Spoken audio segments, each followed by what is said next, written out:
Unflinching, unstoppable, unbreakable. Genetically engineered, transhuman paragon of justice. Master of combat, tactical genius. Beacon of hope in a fractured world. Nope, for once we're not talking about Space Marines, we're talking about, of course, Judge Dredd. Hi there, my name's Guy, you're watching Midwinter Minis, and in this video I'm going to be painting up some Judge Dredd miniatures, kitbashing my own, and sharing some unofficial rules I've come up with to let you use Judge Dredd in games of Warhammer 40,000. Now, why would you want to use a boring old policeman in a game of 40k? Well, there's official Games Workshop Judge Dredd miniatures for one, and for two, he is pretty awesome. Judge Dredd first appeared in the second issue of the British comic series 2000 AD way back in 1977. 2000 AD was, and still is, a groundbreaking counterculture sci-fi comic, packed with gritty settings, scarily accurate predictions of the information age, and a healthy dose of ultra-violence. The comic also helped launch the careers of many iconic artists and authors, including none other than Neil Gaiman. Dredd is the epitome of lawful neutral. He doesn't care about your moral compass, your situation, your context, your sob story. If you broke the law, you're going to pay. He's the protagonist. He's not really a hero in the traditional sense. You'll often find yourself disagreeing with his actions, but watching his story unfold is always captivating and exciting. At its peak, 2000 AD was the most popular comic in the UK, and Judge Dredd was always the fan favourite. At the same time, Games Workshop were also expanding into new territories and secured the miniature and game licenses to many of the 2000 AD strips. In 1985, what a glorious year, not only was I born, but Games Workshop also released the Judge Dredd role-playing game, complete with hundreds of miniatures, a cool campaign system, and these funky cards. So the first Judge Dredd model I'm going to show you is this cool little dude here. Judge Dredd version 3, as old as I am, and arguably in better condition. A really typical spread legs squat hero pose of the time. He actually did this a lot in the comics too, so I'll forgive him for this. I found this model on eBay. He was already wearing the remnants of a long lost paint job. I wasn't sure what kind of paint the previous owner had used, but I had the feeling it was enamels. I tried alcohol, and that did nothing at all. Next up, white spirit, approved by Tommy Walsh. Still nothing. What do you have to say for yourself, Tommy? Okay, let's pull out the acetone. Ah yeah, scrubbing up a treat. Now, paint on metal models like this has a tendency to chip over the years, so to give this paint job its best shot at survival, I gave it a coat of grey primer all over, and then a spray of white just from above to really make the upward facing colours as vibrant as they can be. Games Workshop's official paint jobs, and 2000 AD's own style at the time, was pretty bright and garish, and to give the model its age-appropriate colour scheme, I'm going to base the colours off the 80s era Dredd comics, and use period-accurate paints. Now getting the full range of Citadel acrylics from back in the day would be prohibitively expensive, so instead I'll mostly be using Coat d'Arms, which seems to be pretty identical in terms of colour accuracy. These paints do tend to be quite transparent though, so to make things easy for yourself, it makes sense to paint the most difficult to reach parts first. The deepest, most awkward parts are probably his jumpsuit, so I'm using High Elf Blue to paint two thin coats on the body, getting a nice solid mid-tone. After I was happy with that, I switched out to Deadly Nightshade to paint the shadowy areas on his body, up in all the cracks and crevices, and lining his muscles.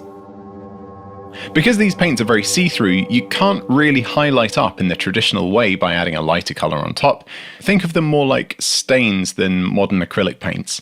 To make a highlight colour that actually works, I mixed Hawk Turquoise with a bit of white paint to add a bit of opacity, and added some light strokes to the top-facing, bulgy bits of his body.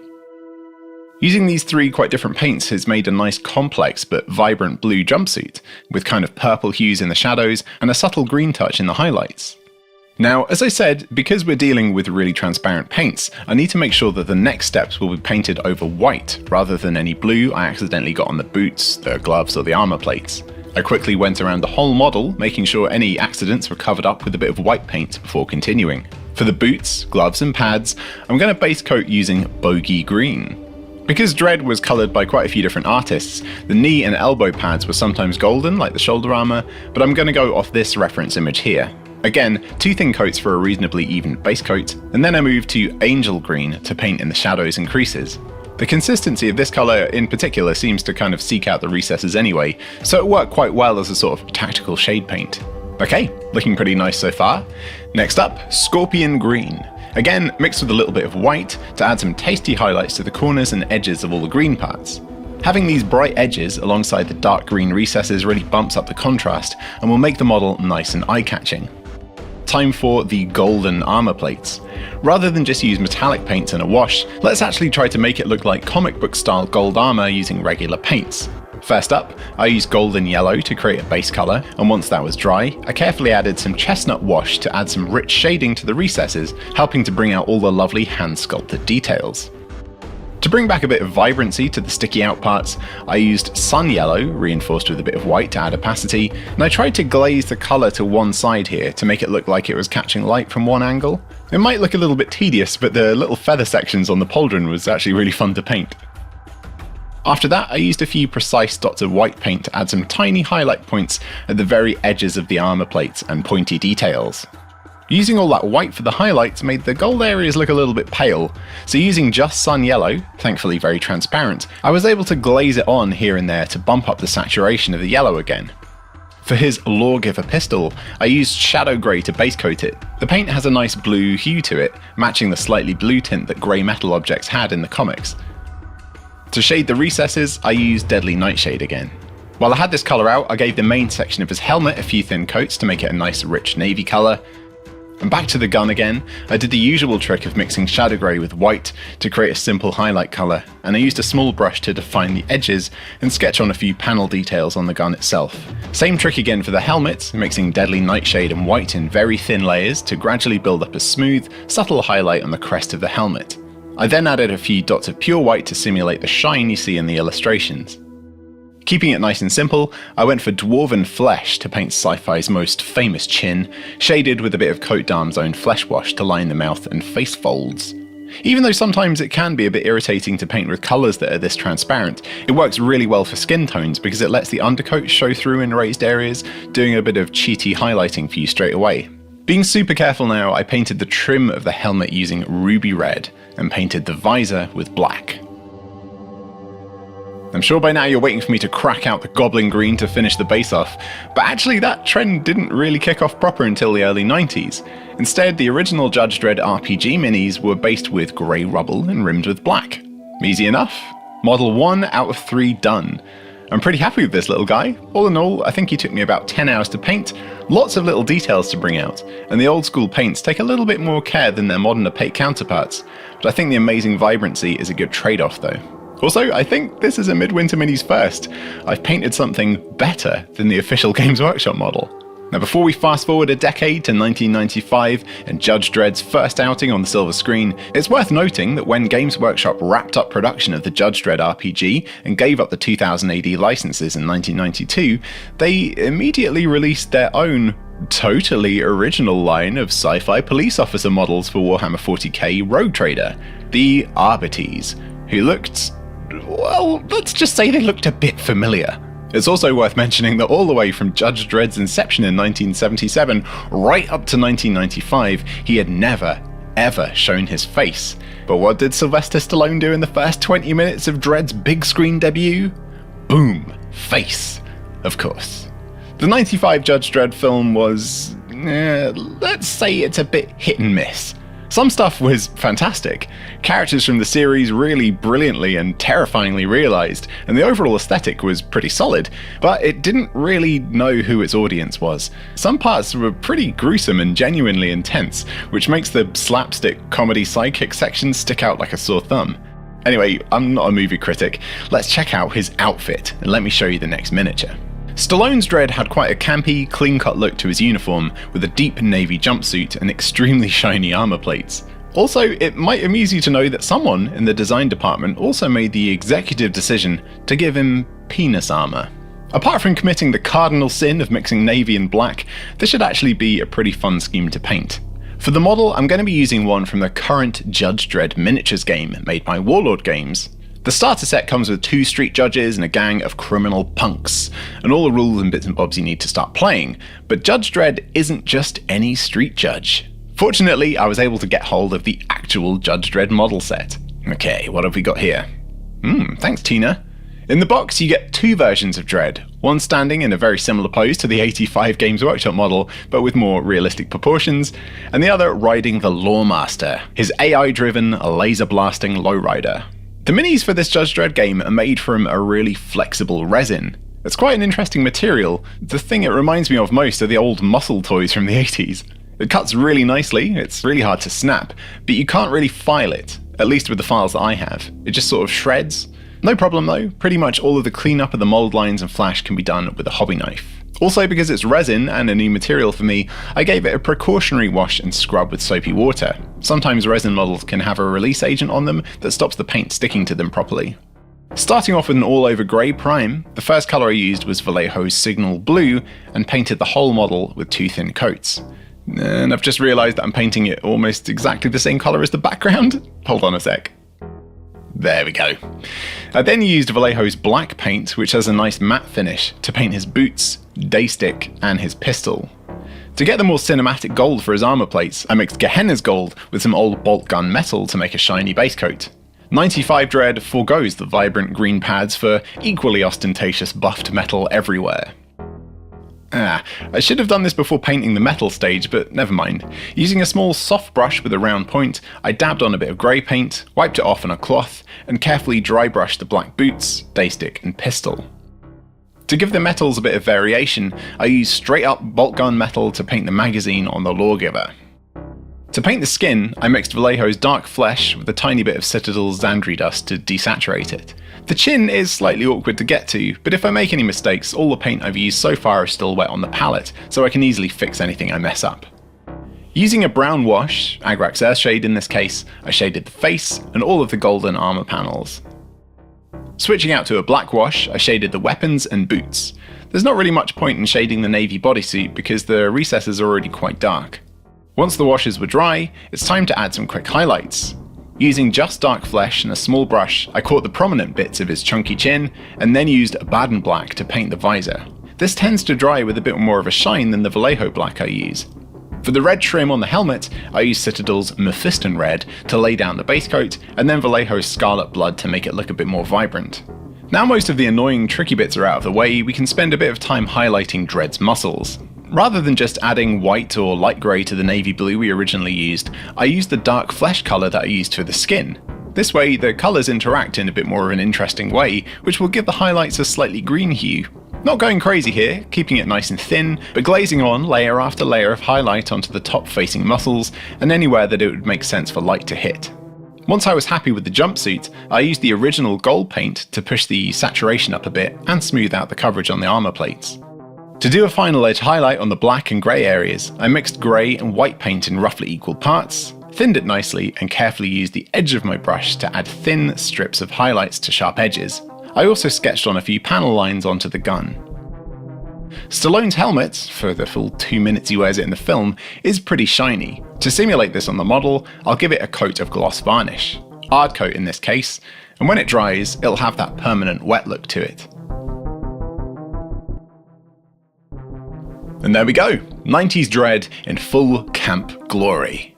I actually really enjoyed painting up this model. I think even though it was designed with the older comic book colour scheme in mind, it suits the 90s style really well. Plus it only took about an hour to paint. While you check out some of these nice shots and before we jump into the final model, here's another Judge Dredd fun fact. He's aging in real time. In 1977, he was already a seasoned 38-year-old street judge. Almost half a century of releases later, he's now in his 80s. And while the extra experience makes him even more formidable and tenacious, and his bionics keep him sharp and deadly, in terms of athleticism and physical strength, his best days are behind him, and his injuries and scars carry over throughout the series. I think that's kind of cool. Alright, I think we've spent enough time in 1995, let's fast forward to modern day Judge Dredd. Well, by modern I mean 9 years old. 2012's Judge Dredd was, in my opinion, excellent. It wasn't convoluted, it was tight, gritty, violent, and compelling. No shoehorned love interest, no slapstick, no nonsense. And Dredd actually keeps his helmet on the whole time. Also, to add to all the fun Judge Dredd and Warhammer similarities and tie-ins, the brooding score for Dredd was composed by Paul Leonard Morgan, who then went on to score Dawn of War 3. This version of Dredd is a much more realistic imagining of dystopian lawman armour. Ballistic panels all over, heavy leathers scarred with scrapes and cuts, caked in dust and grime. What model should I use to represent this grimdark version of Dredd? Well, remember those Arbites I mentioned earlier?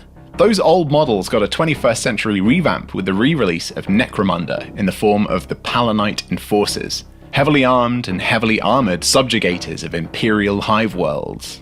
The models themselves come on one of the most tightly packed sprues I've ever seen, and while all of the poses look pretty Judge-like, I reckon old K551 here looks like a Dredd in the making. To really boost the Dredd aesthetic, I picked up some cool Dredd-style heads and Aquila pauldrons from Puppetswar. They're made to be compatible with Space Marine-sized models, but these Palanite Enforcers are surprisingly large, and I reckon with a bit of trimming they'll fit the bill. I snipped away the body armour on the right side of the model until it was pretty much flush with the arm socket, and carved away some of the resin from the inside of the pauldron so it would sit a bit tighter to the body. Both the body and the head also have sections of neck attached, so I trimmed the neck on the body down as flush as I could to the collar, and snipped away bit by bit on the underside of the head until the neck looked like it was about the right length. The armour is pretty heavy around the shoulders, so the head shouldn't pop up too much. I gave the resin bits a quick wash to clean off any release agent, and glued everything together. Dredd's leathers in the 2012 film aren't a very rich black. They're quite worn, so to match the colour, I mixed grey and black together to create a deep charcoal tone, and painted the whole model with 2 thin coats. And to add some quick, easy texture and definition, I dry brushed the whole model with grey paint. For the metallic armour plates, I mixed silver and gold paint together, but leaning more heavily on the silver than with the 90s model. I also painted the pistol, the little buckles on his straps, and the techie looking bits on his grenade dispenser thing on his back. I had that charcoal paint still wet on my palette, so I went around touching up mistakes as I went, making sure the lines between leathers and armour were neat. For the skin tone, I quite liked the mix of Xandri dust and dark flesh that I used before, so I did it again, but used a bit more Xandri dust this time to tone down the saturation for this grimdark version. I used Mephiston red to line the trim of his helmet, and then painted the visor with gloss black paint. Okay, let's give this model an all-over shade to tie things together. I thinned down Nuln Oil, a black wash, with matte medium to make it a bit more subtle, and gave the whole model an even coat, making sure to dab away any excess that pooled in the recesses. Once that was dry, I wanted to add a bit of a worn look to the armour, with some caked on dirt. By heavily diluting Xandri dust until it's mostly water, you can actually dab it on pretty liberally in areas you want dirt to build up. It looks really bright when you apply it, but when you leave it to dry like this, you get this kind of subtle dusty effect left behind because there was so little pigment in the mix. To do a similar effect on the metal, I mixed green and blue together to create a kind of turquoise, heavily diluted it, and dabbed it into the recessed parts of the armour plates. Once this dries, it'll look like the verdigris that old bronze stuff develops over time. Here's what it looks like when both of those paints have dried. Pretty realistic. But hey, this isn't historicals, this is Warhammer, so let's add some highlights. Using thinned grey paint, I used little sketchy motions to add lighter sections to the sticky out bits on the fabric parts, trying to hint at some texture, and added a few quick edge highlights to obvious armour panels. I then used some thinned burnt umber paint just to add some subtle brown tones to the belts and straps, breaking up the grey and black a little bit. Now using just silver paint, mostly rubbed off on a bit of cloth, I buffed the edges of the armour plates to give the exposed areas a bit of shine back.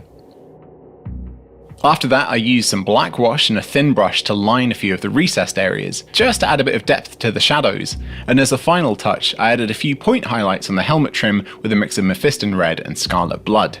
For the base, I mixed Xandri dust and grey together to create a warm tone to contrast against the mostly neutral or cold tones on the model. In my mind, this is all a pulverised concrete after the minigun scene. And there we go, a final Dredd model is ready to dish out some hot justice. But what rules are you going to use? Obviously, if you want to enjoy the genuine Judge Dredd experience, you'll want to try out the Warlord Games version, but this is a Warhammer channel. So I tried to make a pretty balanced rule set to use Judge Dredd in your games of Warhammer 40k. Now here's what I came up with.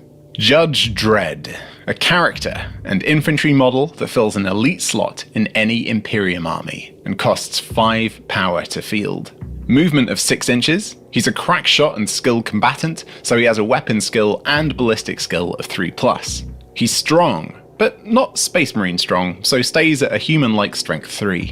One of Dredd's main traits is his toughness and tenacity, so I've given him toughness 4. Very rare in human characters, but I think Dredd justifies it. Because he's a character, I've given him 4 wounds, which might seem a little on the light side until we see the special rules later. He's a master of unarmed combat, so I gave him 4 attacks. He has an unbreakable resolve, so leadership 10 just makes sense. His armor also confers a 4+ save. Now, here's a bit I had lots of fun with, his weapon profiles. In the comics, the Lawgiver pistol has loads of unique ammo types, but there are 6 main ones that you see time and time again. First up, the regular ammo. An impressive 2-shot pistol with 18-inch range, strength 4, no AP, 1 damage. Pretty straightforward. Now, he also has access to some special ammo types, but each one can only be fired once per game, and a lot of them are pretty devastating depending on the situation. First up, the Heat Seeker round has a similar profile to the standard ammo, even though it's just a single shot this time, it automatically hits its target. To represent the rubber-coated ricochet ammo that bounces off walls, I've given it a shorter range of 12 inches, but it can target units that aren't visible to Judge Dredd. The incendiary ammo is an 18-inch pistol that fires D3 shots with strength 5, AP -1 and 1 damage. Basically a pint-sized heavy flamer. For heavily armoured targets, the armour-piercing round is still only strength 4, but a massive -4 AP and 2 damage, for when you really need to take out a Terminator in a single shot. Finally, Dredd's most overpowered ammo type, rarely used in the comic because of the huge risk of collateral damage and friendly fire, the high explosive round. 18-inch range, D6 shots, strength 7, AP -2, 2 damage. Pretty tasty. If he gets himself into close quarters, remember he can still use the pistol in the shooting phase even if he's engaged in combat, making the Lawgiver a seriously nasty weapon. He can also give people a good clobbering with his double-handed daystick, which adds 1 to his strength, or get slashy with his boot knife, which trades strength for marginally improved armor penetration of -1.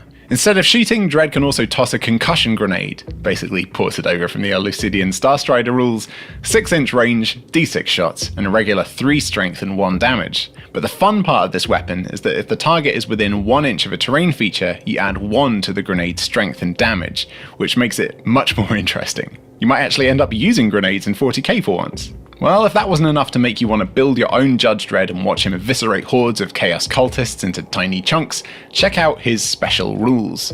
I am the law. All enemy units within 12 inches of Judge Dredd reduce their leadership by 2. Dredd is a legendary hunter of the terminally naughty. I think it's safe to assume his enemies would be freaking out when they see him getting closer. Field dressing. Once per game, during the command phase, Judge Dredd may apply a field dressing, returning all of his lost wounds.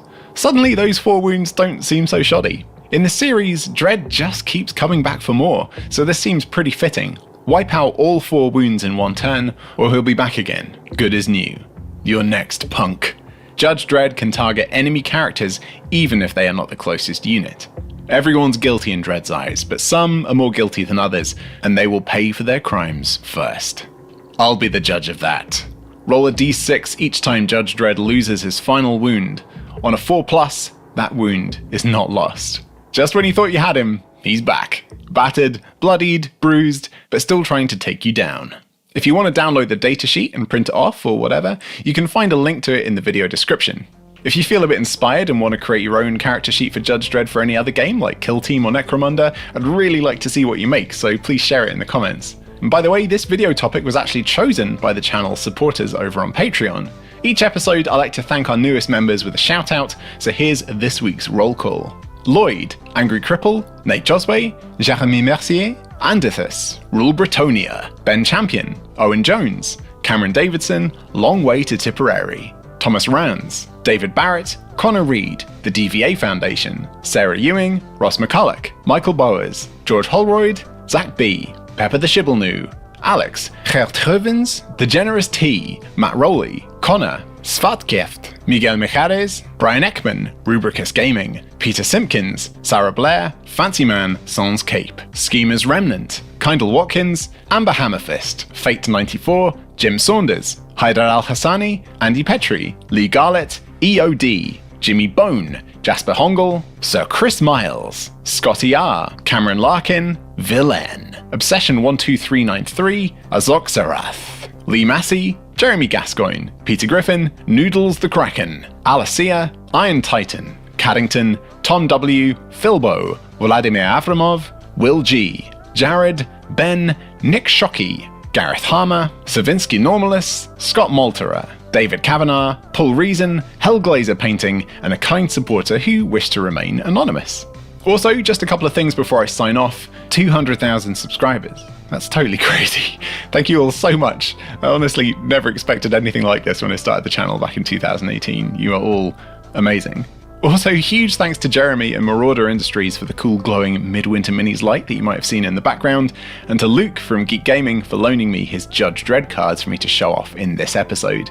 So after all that watching, reading and research, I found myself feeling this really big sense of admiration, or maybe it was nostalgia for 2000 AD, so I ended up buying myself a yearly subscription.